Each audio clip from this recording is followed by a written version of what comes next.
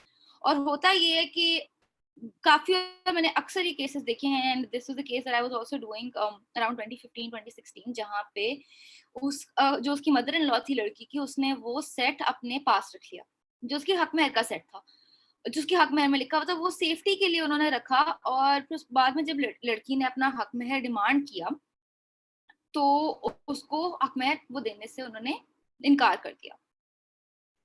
اور نکاح نامے میں کیونکہ لکھا ہوا تھا کہ جی یہ پروم ڈاور ہے, آلریڈی ہو چکا ہوا ہے, تو دین اس کے لیے کافی بڑا ایشو ریز ہوا.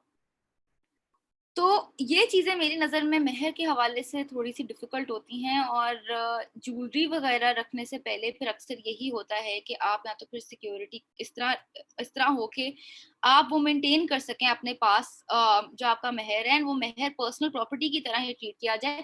جیسے مفتی صاحب ہمارا شراز صاحب سب نے بات کی کہ یہ باتیں کچھ امپورٹنٹ چیزیں ہیں, یہ پرسنل پراپرٹی ہیں. نکاح نامے کے بارے میں یہ اویئرنیس ہے, نکاح نامے میں بہت اچھی پروویژنز ہیں جو کہ ابھی بھی پوری دنیا میں کنٹیسٹ ہو رہی ہیں.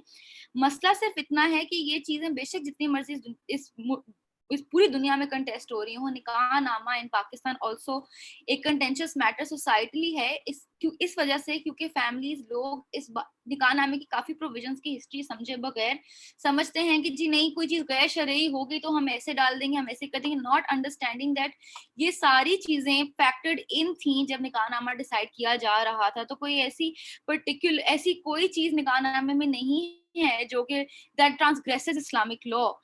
تو یہ انڈرسٹینڈنگ سے قاصر جو ہماری سوسائٹی ہے اس کی وجہ سے یہ ہمارے مسائل پیدا ہوتے ہیں, جہاں پہ کالم 18 مہر جیسی چیزیں مسئلہ بنتی ہیں, جیسے پروویژنز کٹ آؤٹ کی جاتی ہیں. ابھی بھی میں بہت سے لوگوں کو جانتی ہوں, بہت سے میرے اپنے بھی کلائنٹس رہ چکے ہیں جن کی پروویژنز کٹ آؤٹ ہوئی تھیں, اور ان کو یہ اویئرنیس نہیں تھی کہ جو ان کے نکاح خواہ ہیں جو اپوائنٹڈ ہیں یونین کاؤنسل سے, ان کو اگر کمپلینٹ کی جائے ان کے خلاف تو ان کی سزا بھی ہے. پہلی بات. اب لاسٹ کی طرف میں یہ دو چیزیں بات کرنا چاہوں گی. پہلی چیز تو جو کنڈیشنز ہیں نکاح پہ, اکثر لوگ کیا کرتے ہیں کہ جو اینی ادر کنڈیشنز والا پروویژن ہوتا ہے اس میں وہ لوگ لکھ دیتے ہیں جی عورت خلا نہیں لے سکے گی, عورت یہ کام نہیں کر سکے گی, یا عورت کے مرد یہ کام نہیں کر سکے گا, ایٹسیٹرا ایٹسیٹرا, جو کہ ان کی لیگل رائٹس ہیں. فار ایگزامپل کہ ایک عورت کھلا اپلائی نہیں کر سکتی, legal right that she has not with standing نکاح نامے میں کیا لکھا ہوا ہے. ہوتا یہ ہے, اینڈ یہ بات آئی تھنک میں واضح طور پہ کہنا چاہتی ہوں کہ اس طرح کی کنڈیشنز آپ نکاح نامے میں ایکسپریسلی انکلوڈ نہیں کر سکتے کیونکہ وہ پروویژنز انلیگل ہوں گی. آپ ایک رائٹ کو ٹرمینیٹ نہیں کر سکتے, آپ ایک رائٹ کو ختم نہیں کر سکتے, آپ ایک رائٹ کو کرٹیل کر سکتے ہیں, اس پہ کنڈیشن لگا سکتے ہیں, جیسے لوگ اکثر کالم 18 پہ لگا دیتے ہیں, لیکن آپ ایک رائٹ کو کرٹیل نہیں کر سکتے. آئی تھنک ہمارا نے اس پہ پہلے تھوڑی سی بات بھی کی تھی کہ کرٹیلمنٹ آف اے رائٹ, کہ ٹرمینیشن آف اے رائٹ, کیونکہ ہم یہ انڈرسٹینڈ کریں گے اگر نکاح ایک کانٹریکٹ ہے اور اس کو as in terms of a contract ہی ویو کرنا ہے, تو پھر then anything that is against public policy, یا جو بھی کسی بھی قانون کی خلاف ورزی کرتا ہے کوئی بھی ایسا کنڈیشن, تو وہ تو پھر ہم آٹومیٹکلی لاجک ڈکٹیٹس کہ وہ ایلیگل ہوگا. پہلی بات یہ. سیکنڈلی میں یہ ایک بات کلیریفائی بھی کرنا چاہوں گی, اینڈ آئی تھنک اس میں باقی سب بھی اگر اس بات کو کر سکیں, زبیر صاحب کو تو میرے سے بہت بہتر پتہ ہے کہ نکاح نامے میں اکثر جب آپ کو پتہ ہے کہ ایسی کنڈیشنز نہیں ڈالی جاتی جو کہ آپ کی کنسنٹ سے ہوں, یا آپ کو بتائے بغیر ڈالی جاتی ہیں, یا آپ کو لگتا ہے کہ آپ کی رائٹس کو فلی پروٹیکٹ نہیں کرتی, تو ایک اور طریقہ بھی ہے اپنی ان رائٹس کو پروٹیکٹ کرنے کا, اور وہ ہے نکاح نامے کو آپ ایک ایڈیشنل آپ ایک کانٹریکٹ کر سکتے ہیں جس میں آپ کچھ ٹرم سیٹ آؤٹ کر سکتے ہیں, اس ڈاکیومنٹ کو آپ رجسٹر کرا سکتے ہیں with registrar under the registration act, and آپ اپنے نکاح نامے کو اس طرح سے آلٹر کر سکتے ہیں. یہ میں نے ایک کیس میں دیکھا بھی ہے جہاں پہ نکاح نامے میں طلاق تفویض کا حق نہیں دیا گیا تھا, لیکن ایک اپینڈڈ کانٹریکٹ میں انہوں نے ایک یہ رائٹ دے دیا اور پھر اس کو رجسٹر کرا لیا اس ڈاکیومنٹ کو. تو اکثر اس چیز کو سرکموینٹ کرنے کے لیے, کیونکہ فیملیز اگر صحیح نہیں دیتی, جو کہ اکثر اس معاشرے میں نہیں دیا جاتا نکاح نامے میں, 2 کنسنٹنگ ایڈلٹس کے سے کافی لمیٹڈ ہوتی ہے, تو اس کے حساب سے ہم دیکھ سکتے ہیں کہ یہ چیز ایک سولوشن ہے. لاسٹلی ایک اور بالکل فائنل اس کے بعد اوور ٹو یو زبیر صاحب, کہ حق میں طلاق تفویض میں اگر آپ کنڈیشنز لگا رہے ہیں ایسے کہ وہ انفورسیبل ہی نہیں ہے, تو اور اگر ایک عورت کا حق اس طرح سے کرٹیل ہو رہا ہے, تو پھر ایک انیویٹیبلی سولوشن اس کے پاس ہے کہ وہ خلا کے لیے فائل کرے.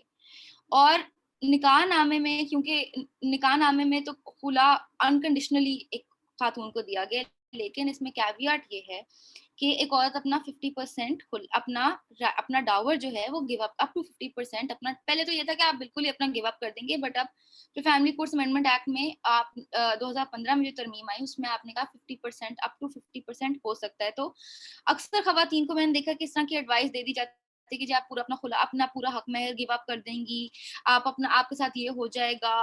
تو یہ بات میں بالکل کلیریفائی کرنا چاہوں گی ایک دفعہ کہ اگر یہ پہلی بات تو یہ بالکل ہی غیر قانونی یہ حرکت ہے اور بڑی پرابلمٹک حرکت ہے, اور اس حرکت کو بدلنے کی ضرورت ہے کہ جو کنڈیشنز لگا کے آپ رائٹس کرٹیل کر رہے ہیں انریزنیبلی, پہلی بات. لیکن اگر ناٹ وتھ اسٹینڈنگ دیٹ اگر یہ سچویشن سامنے آ جاتی ہے اور خلا کے لیے فائل کرنا پڑ بھی جاتا ہے, تو یہ ایک اس طرح سے بالکل مانتی ہوں کہ بہت لمبا ٹائم لگتا ہے, بہت اس کی اپنی پرابلمز ہیں, لیکن یہ بات اب نہیں رہی کہ آپ کو اپنا حق مہر نہیں ملے گا. تو یہ کچھ کنٹینشس معاملات ہیں جو کہ اکثر نکاح نامے میں آتے ہیں, جو کہ اکثر ہم نے دیکھے ہیں خواتین کے حوالے سے پرٹیکولرلی, اور یہ آئی تھنک یہ براڈلی سیکنڈ میرج کا تو آئی تھنک سب نے کافی اچھی طرح سے بات کر لی تھی. تو تھینک یو ویری مچ نور. اگر کچھ اور سوالات ہیں تو وہ ہم Q&A میں ڈسکس کر لیں گے. Thank you very much, you are very comprehensive. تو it's really great young lawyer آپ جیسے ہوں جو آرٹیکولیٹ کریں چیزوں کو, تو it's really really reassuring. ابھی ہم چلتے ہیں ایک ڈفرینٹ پرسپیکٹیو ہم نے لیتے ہیں. ابھی ہم نے ایک اوور آل ویو لے لیا, پھر ہمیں ایک ایکڈیمک پرسپیکٹیو پرووائڈ کر دیا گیا, پھر ہمیں جو ہے مفتی صاحب نے ایک شرعی پرسپیکٹیو دے دیا, نور نے جو ہے وہ ہمیں ایک پریکٹیشنر کا پرسپیکٹیو دے دیا. تو ہم چلتے ہیں محسن ممتاز کی طرف جو کہ جج رہے ہیں. He was civil judge and then he became senior civil judge and now he is practicing and has set up his own law firm. تو محسن صاحب ہمیں بتائیں گے کہ ایز اے جج کس طرح کے پرسپیکٹیو, کس طرح کے ایشوز جو ہیں نکاح نامہ سے ریلیٹڈ ان کے پاس آتے ہیں, اور کون کون سی ایسی چیزیں ہیں جن کا جو ہے وہ ہمیں as a general member of the public کا خیال رکھنا چاہیے. Thank you very much Mohsin صاحب ہمیں جوائن کرنے کا, اور over to you. Thank you very much, Zubair Saab. I would say I am delighted to be here, listening to the various perspectives of Nikah Nama, جو کہ different walks of life کے حوالے سے بتائے گئے ہیں. A judge's perspective regarding Nikah Nama is always intriguing, کیونکہ جج کے سامنے there is always an issue of fact or an issue of law to decide. So اس حوالے سے کچھ 7-8 پوائنٹس میں نے ہائی لائٹ کیے ہیں جو میں زیادہ ہائپر ٹیکنیکل نہیں ہونا چاہتا, because although there must be students of law جو کہ ہمیں سن رہے ہوں گے, بٹ ہائپر ٹیکنیکل ہونے سے شاید جو جنرل کامن پیپل ہیں ان کا اس میں انٹرسٹ تھوڑا کم ہو جاتا ہے. So going on with the points, پہلی چیز جو شاید سب کے لیے ایک بہت امپورٹنٹ چیز ہوگی کہ جو شریعہ ہے, this was the first question before me when I was dealing with the family cases, کہ جو شریعہ ہے اس کی کیا لیگل سینکٹٹی ہے to be applied in the matters of personal law. اور جو مسلم فیملی لاز آرڈیننس ہے 1961 کا, جیسے چیمہ صاحب نے, شہباز چیمہ صاحب نے بہت الیبریٹلی اس کو ایکسپلین کیا کہ اس سے کچھ چینجز لائی گئیں ان دا لیگل سینیریو. تو جو پرسنل لا کے حوالے سے ہم یہ دیکھیں گے کہ مسلم فیملی لاز آرڈیننس 1961 بھی تمام ایسپیکٹس کو کور نہیں کرتا، اینڈ اسٹل ہم دیکھتے ہیں کہ جو ہماری کورٹس ہیں، سول کورٹ، فیملی کورٹ ہو، ہائی کورٹ ہو یا سپریم کورٹ ہو، دے ریفر ٹو احادیث، they refer to Hidaya, they refer to the juristic texts of Islamic law for deciding issues before them. تو اس کا جو جواب مجھے ملا وہ یہ ملا کہ ایک قانون بنا 1937 میں پہلی دفعہ، جس کا نام تھا مسلم پرسنل لا شریعت اپلیکیشن ایکٹ 1937. اس میں یہ لیجسلیچر نے کہا کہ جو پرسنل ریلیشنز، پرسنل میٹرز ہوں گے سبجیکٹس کے، وہ ٹریٹ کیے جائیں گے according to the belief they hold and the personal law they follow. جیسے کہ حنفی فقہ کے ماننے والے لوگ ہیں، جعفریہ فقہ کے ماننے والے لوگ ہیں، اس طرح سے. اور یہ قانون پھر 1962 میں دوبارہ ریپیل ہو گیا 1937 کا، اور 1962 میں ویسٹ پاکستان مسلم پرسن لا شریعت اپلیکیشن ایکٹ آ گیا. تو اب جو ایریاز مسلم فیملی لاز آرڈیننس 1961 سے کور ہو رہے ہیں وہ اسی سے کور ہو رہے ہیں، جو ریسٹ آف دا ایریاز ہیں وہ پرسنل لا کے حوالے سے کور ہو رہے ہیں. دوسری چیز جو ہم نکاح نامے کی امپورٹنس کو سمجھنے کے لیے ضروری ہے، اور ایز اے جج میں نے دیکھا کہ جو لٹیگنٹس ہیں they were unaware of that، وہ یہ ہے کہ یہ نکاح نامہ جو ہے یہ صرف ایک جو ہمارے سامنے اردو میں پرنٹڈ فارم آتا ہے، یہ صرف ایک پرنٹڈ فارم نہیں ہے، it has the force of law. ابھی پہلے یہ بات ہو چکی ہے لیکن میں اس کو تھوڑا سا ایکسپلین کرنا چاہوں گا. وہ فورس آف لا کیسے ہے اور وہ فورس آف لا کیا ہے؟ وہ فورس آف لا ہے مسلم فیملی لاز آرڈیننس 1961، اور اس 1961 کے آرڈیننس میں ایک سیکشن 11 ہے جو کہتا ہے کہ رولز بنائے جا سکتے ہیں، گورنمنٹ رولز بنا سکتی. ان رولز کے بنانے کے عمل میں 1961 میں rules under West Pakistan Muslim family laws ordinance 1961 rules بنائے گئے، اور ان رولز میں فارم نمبر 2 جو ہے that is the present form of nikah nama, جو کہ ہمارے سامنے ہوتی ہے، جو کہ ہم اپنے نکاح کے وقت سائن کرتے ہیں. وہ بیسیکلی وہ رولز کے اندر دیا گیا فارم ہے، اسٹینڈرڈائزڈ فارم، جس سے کہ بہت سارے مسائل کا حل نکالا گیا، جیسے کہ چیمہ صاحب نے فرمایا کہ it is well thought upon. تو یہ سمجھا جائے کہ جو نکاح نامہ ہے وہ ایک سرکاری قانونی دستاویز ہے جس کے امپلیکیشنز فار ریچنگ ہیں، اور جس پہ جو انٹریز کی جا رہی ہیں ان کے کانسیکوینسز جو ہیں وہ قانون کے مطابق ڈیل کیے جائیں گے. تو یہ سمجھا جائے کہ نکاح نامہ کو کوئی جنرل عام کانٹریکٹ نہ سمجھا جائے، یہ وہ کانٹریکٹ ہے جس کے پیچھے فورس آف لا ہے. تیسری چیز جو تھوڑی پوائنٹ آؤٹ ہو گئی اور اس کو میں تھوڑا سا مزید ایکسپلین کرنا چاہتا ہوں، وہ ہے کہ مثال کے طور پہ جیسے طلاق کا ایشو ہے، یا نکاح نامہ اگر رجسٹر نہ کروایا جائے تو وہ کرمنل آفینس تو ہے، لیکن کیا وہ کرمنل آفینس اس نکاح کی ویلیڈیٹی کو افیکٹ کرتا ہے؟ تو دا آنسر از نو. یہ چیز ہماری جورسپروڈنس میں بڑی ویل امبیڈڈ ہے کہ اگر طلاق کو یونین کاؤنسل میں رجسٹر نوٹس دے کے جو آربیٹریشن کاؤنسل کا پروسیس ہے وہ نہ کیا جائے تو اس کا یہ مطلب نہیں ہے کہ طلاق افیکٹ نہیں ہوئی. طلاق ول ٹیک افیکٹ ان شریعہ، لیکن اس کا جو مسلم فیملی لاز آرڈیننس کے اندر جو اس کا افیکٹ ہے وہ فلو نہیں کرے گا. یہ نہیں کہا جا سکتا کہ اگر کوئی جو خاوند ہے وہ 3 دفعہ طلاق دے دے، یا جو بھی شریعہ کا طریقہ ہے طلاق کا، سنگل ارریوکیبل طلاق دے دے، ٹرپل دے دے، طلاق احسن دے دے، اور تو وہ افیکٹ نہیں ہوگی، وہ بالکل افیکٹ ہوگی. اس کے بعد جی میں آ جاؤں گا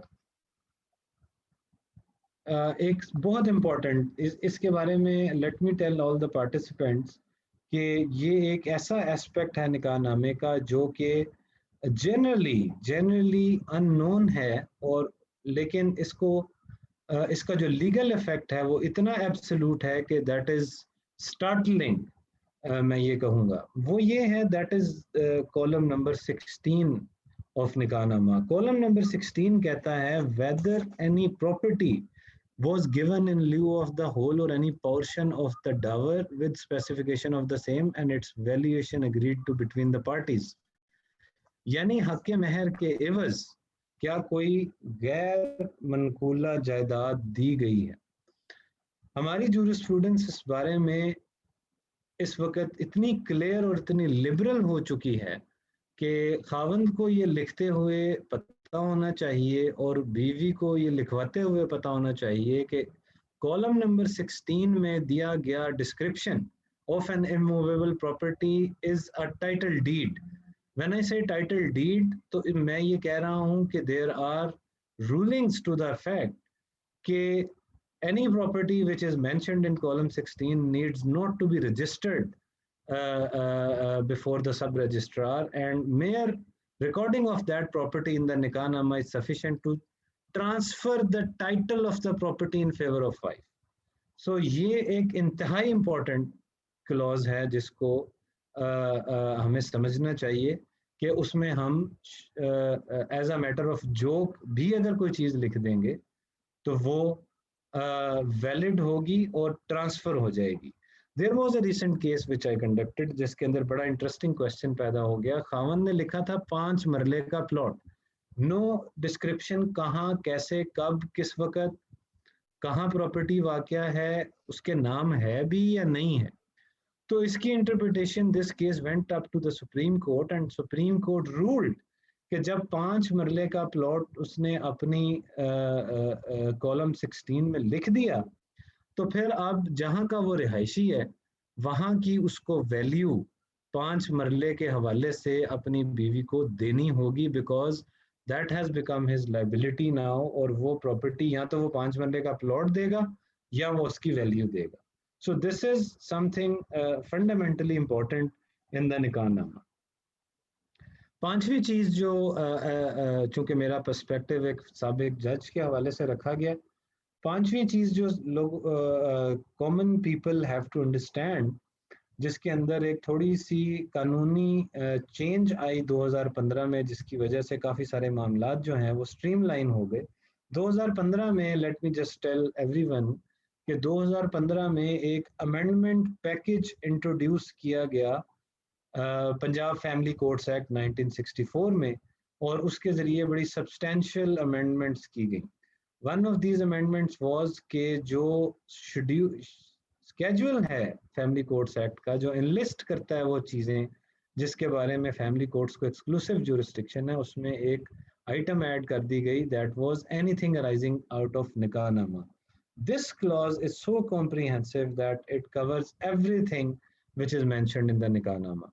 مثال کے طور پہ جو کالم 17 ہے جس میں اسپیشل کنڈیشنز اور کالم 9 اسپیشل کنڈیشنز کے حوالے سے اگر کوئی چیز لکھی جاتی تھی تو پہلے کورٹس کی انڈرسٹینڈنگ یہ تھی کہ یہ civil part of the contract ہے, اور چونکہ یہ کنڈیشن سول کنڈیشن ہے تو لہٰذا فیملی کورٹ اس کو ایڈجوڈیکیٹ نہیں کر سکتی, اس کو سول کورٹ کے پاس جانا ہوگا. The claimant has to go to the civil court.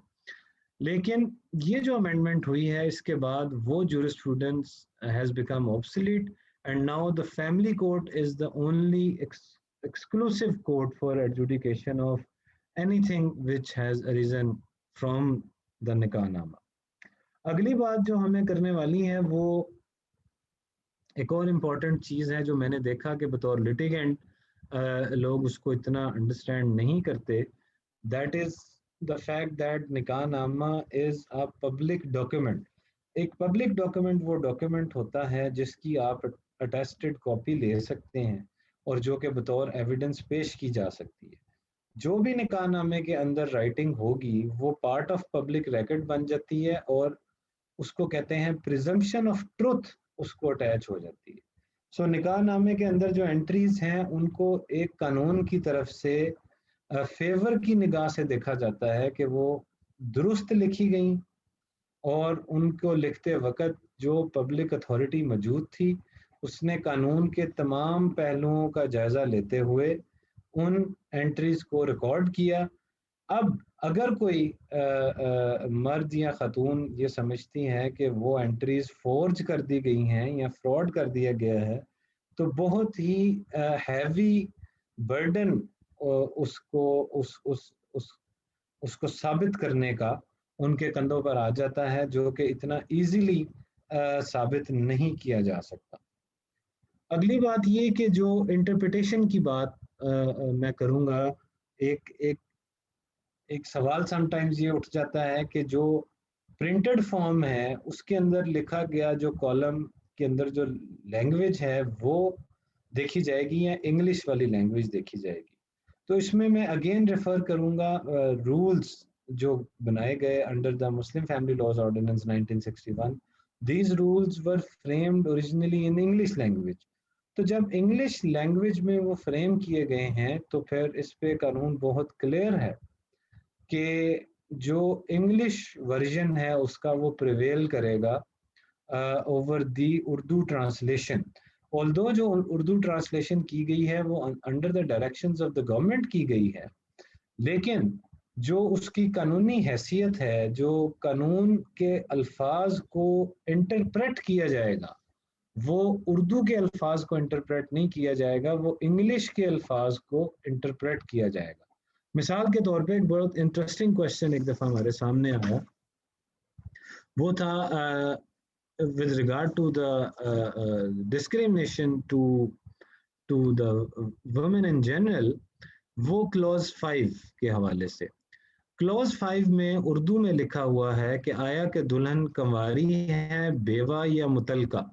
اب جو لفظ کنواری ہے اس کے بارے میں ایک سوال اٹھا کہ کیا کنواری کا مطلب اگر ورجن ہے تو it directly infringes the right of privacy of a female who is entering into the contract of nikah to disclose whether she had sexual relationships earlier or not. So یہ جو اردو کا لفظ کنواری ہے اس کو جنرلی ہم virgin سمجھتے ہیں، so that basically gave rise to this controversy. لیکن جب ہم نے اس میٹر کو انویسٹیگیٹ کیا تو ہم نے یہ دیکھا کہ جو اس کا انگلش ورژن رولز میں لکھا ہوا ہے، جو کہ ہمیشہ we will have to refer to the rules، تو وہاں پہ پتہ لگا کہ the clause 5 goes whether the bride is a maiden, a widow or a divorce. So maiden, the word maiden has entirely different meanings than Kamari. Maiden means who has not been married before. So یہ جو word maiden ہے یہ indicate کرتا ہے کہ کیا شادی پہلے ہوئی ہے یا نہیں، اگر ہوئی ہے تو کیا خاوند فوت ہو گئے ہیں یا کیا ان کو طلاق ہو چکی ہے. اس کا ورجنٹی سے کوئی تعلق نہیں ہے، اس کا تعلق اس بات سے ہے کہ یہ ریکارڈ کیا جائے کہ جو خاتون ہیں ان کی یہ پہلی شادی ہے، دوسری ہے یا تیسری ہے، تاکہ اس کو ایز ٹرانسپیرنٹ ایز پاسبل بنایا جا سکے. سو یہ کچھ اسپیکٹس تھے جو میں نے ہائی لائٹ کیے تھے. اتنی ایکسکلوسیو ڈسکشن کے بعد I had very little room to interfere. اور جنرلی اسپیکنگ میں یہ کہنا چاہوں گا کہ جو یہ بات میں سمجھتا ہوں تمام اسپیکرز نے اگری کی ہے اور جو سننے والے ہیں وہ بھی اگری کریں گے کہ marriage is like no other contract which you sign in your life. It has direct bearing and direct implications on your upcoming life. تو یہ ضروری ہے کہ آپ اس کو سمجھیں کہ وہ کیا ٹرمز اینڈ کنڈیشنز ہیں. یہ ضروری نہیں ہے کہ آپ ہر کلوز کو، یہ میں اپنی انڈرسٹینڈنگ کے مطابق کہہ رہا ہوں جو کہ غلط بھی ہو سکتی ہے، یہ ضروری نہیں ہے کہ آپ ہر کلوز کو، جو کہ آپشنل کلوزز ہیں جن کو میں کہوں گا، ایک تو ریکوائرڈ کلوزز ہیں جو کہ ساری ڈیٹیلز ہیں وہ تو فل کرنی ہے، لیکن جو آپشنل کلوزز ہیں وہ as like any other contract اگر پارٹیز آپس میں میوچل کانسینٹ سے یہ طے کر لیں، فری میوچل کانسینٹ سے کہ وہ ان کو فل نہیں کریں گے، تو دیر از نو effect no invalidity attached to non-filling of those clauses, جو کہ optional ہے. تو لہٰذا like every other contract, اگر لیکن آف کورس جیسے کہ نور نے رائٹلی پوائنٹ آؤٹ کیا کہ جو کانٹریکٹس جو ٹرمز اگینسٹ پبلک پالیسی ہیں, جو ٹرمز امورل ہیں, وہ لیگلی انفورسیبل نہیں ہیں. That is there can be no two opinions about that. لیکن اگر کوئی اپنا رائٹ چھوڑنا چاہے وہ چھوڑ سکتا ہے, کوئی رائٹ کسی کو دینا چاہے وہ دے سکتا ہے. جیسے طلاق تفویض کی بات ہو رہی تھی, تو یہ میوچل انڈرسٹینڈنگ ہے کہ وہ دینا چاہیں دے سکتے ہیں, نہ دینا چاہیں تو نہیں دے سکتے. لیکن بہرحال یہ جو ڈسکشن ہے اس کے اوپر یہ پری سپوز کرتی ہے کہ جو دونوں پارٹیز ہیں ان کی اس بارے میں نیگوسیشن ہو اور وہ ٹرمز کو پراپرلی انڈرسٹینڈ کریں. And that basically relates to the fact that in our religion as well یہ بات اسٹیبلشڈ ہے کہ جو لڑکا اور لڑکیاں ان کی کانسینٹ لی جائے اور وہ ہونی چاہیے. So Zubair Sahab, these are the few points which I had in my mind. If there's anything which erupts in Q&A, تو پھر انشاءاللہ اس کو ہم اٹینڈ کرتے ہیں. Thank you very much. Thank you very much, Mohsin Saab. I think we had wonderful discussion. کافی لوگوں نے ہمیں engage کیا. تو I think we were a bit over time. I just want to thank all the participants and just want to summarize کہ نکاح نامے میں 3 important چیزیں ہیں جو کہ ذہن میں رکھنی چاہیے ہیں.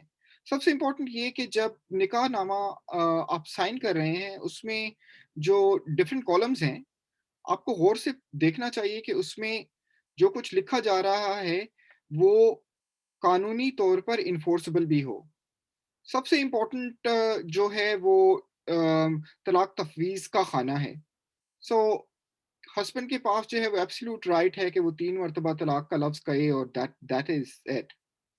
تو نکاح نامہ ایک سملر سا right, not exactly the same, but ویسا ہی رائٹ جو ہے وہ پرووائڈ کرتا ہے وائف کو بھی if she wants to get that.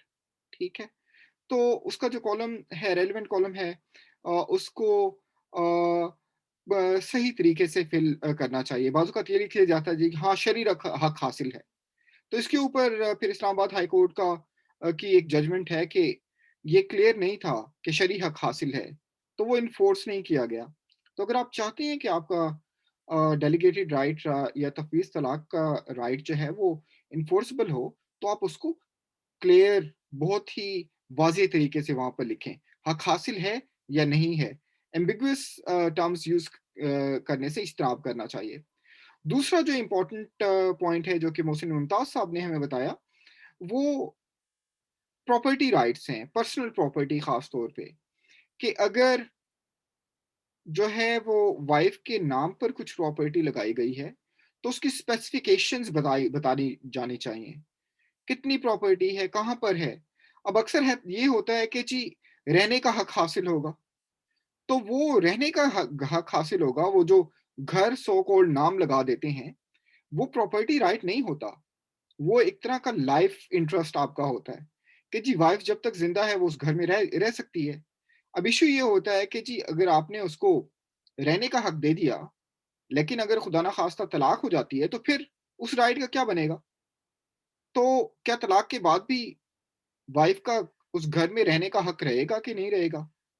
اگر پراپرٹی نام لگائی ہے تو وہ کتنی پراپرٹی ہے, اس کی اسپیسیفیکیشنز کیا ہیں, وہ اس کے نام انتقال بھی ہوا ہے کہ نہیں. تو جب بھی آپ نکاح نامہ سائن کرنے لگیں تو اس میں make sure that the important columns are properly filled in. اگر نہیں ہوں گے تو اس کے بعد جو ہے وہ اس کے اوپر ڈسپیوٹس ارائز ہوں گے and it will create complications. I think with this I would like to thank all the participants who were gracious enough to spare their time and provided us their precious time to us. We shall have more sessions and specifically 2021 جو ہے وہ سال ہے جب مسلم family laws ordinance 1961